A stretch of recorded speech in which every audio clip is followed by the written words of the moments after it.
Mason Short officially committed to Georgia. I think we felt pretty good about that. But what's your reaction to that, Hayden? It's a huge commitment. After a few weeks of bad news, minus Jared Curtis, Georgia's getting a really good interior offensive line from the Augusta area. I say interior offensive line. I think that's sort of a question mark. He has the ability to be both a interior or exterior offensive lineman. It's really a high end position that I think Georgia really needed, considering he's the first offensive line commit this cycle. No doubt, and I think thing that stands out about Georgia is what Kirby Smart did. Obviously, if you remember, towards late December, early January, I just remember him going out when they had that contact period. They could officially start, going to go see recruits. I just remember him, flying with his helicopter, going to go see him officially, and then obviously after Nick Saban retired, him decommitting, he was hot on his trail. So, what would you just say to that of what Kirby Smart did in landing this recruitment and kind of going all out and not stopping even when he had committed to Alabama? I think it shows that Kirby Smart and the Georgia recruiting staffs keep doing what they've done since Kirby Smart's got there. Just because a player commits does not mean that they're done recruiting them. Recruit they recruit these players until the very end, and I mean we've seen it multiple times with KJ Bolden, who was committed to FSU and flipped in the last minute to come to Georgia. Multiple quarterbacks have been committed elsewhere and then decide to flip their commitment to Georgia. I think it just continues to show the amount of work that this recruiting staff puts in. No doubt. All right, I got a question, Hayden. So with Mason Short, I'm looking back at the 2022 Georgia Elite. He was in our game as a sophomore. He played offensive tackle.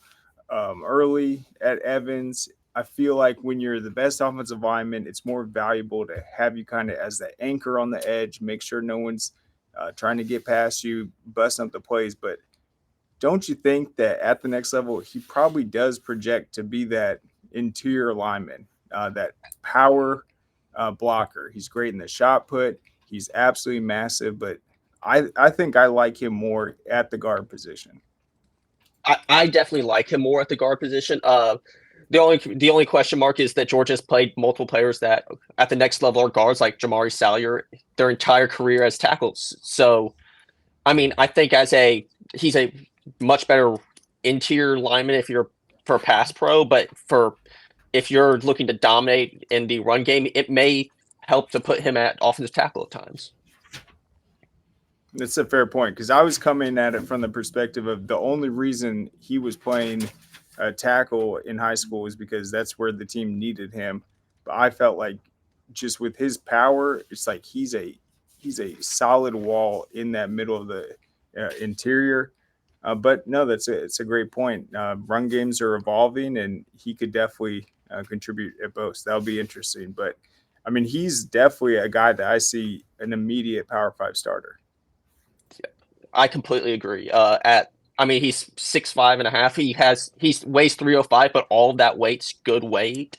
It's not like a lot of the guys that Georgia has been getting that are, I mean, even taller than him at 6'7", 6'8", but in the mid 300s, even pushing 400 pounds. I think he can come in and at least be a rotational player in year one, and by year two and definitely year three, he's a Power Five SEC caliber starter.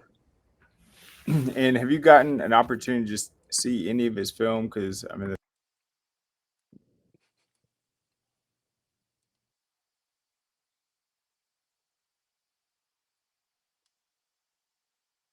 exactly what Coach Cyril's and George is looking for in their prospects. They want guys that play through the whistle and are going to pancake players, and he's just been doing that.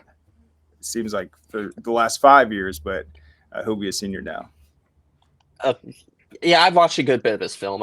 He's he's one of the most dominant offensive linemen in the state as of in recent years. And he's been doing it, as you said, his entire career. Of course, he he didn't just hit a growth spurt. He's been massive his entire career. He reminds me, not to the extent of Ben Cleveland, but that in his size, but as someone that came into high school already a massive human being.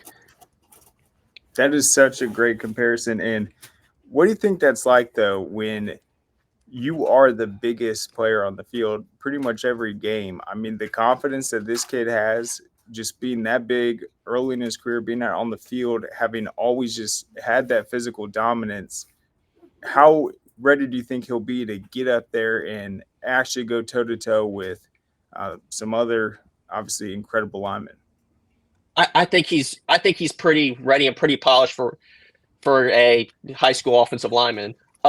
Just because he's been the most dominant offensive lineman his entire career does not mean that he's not. He's still worked on his craft. He's become a very polished run blocker and has grown a lot as a pass blocker.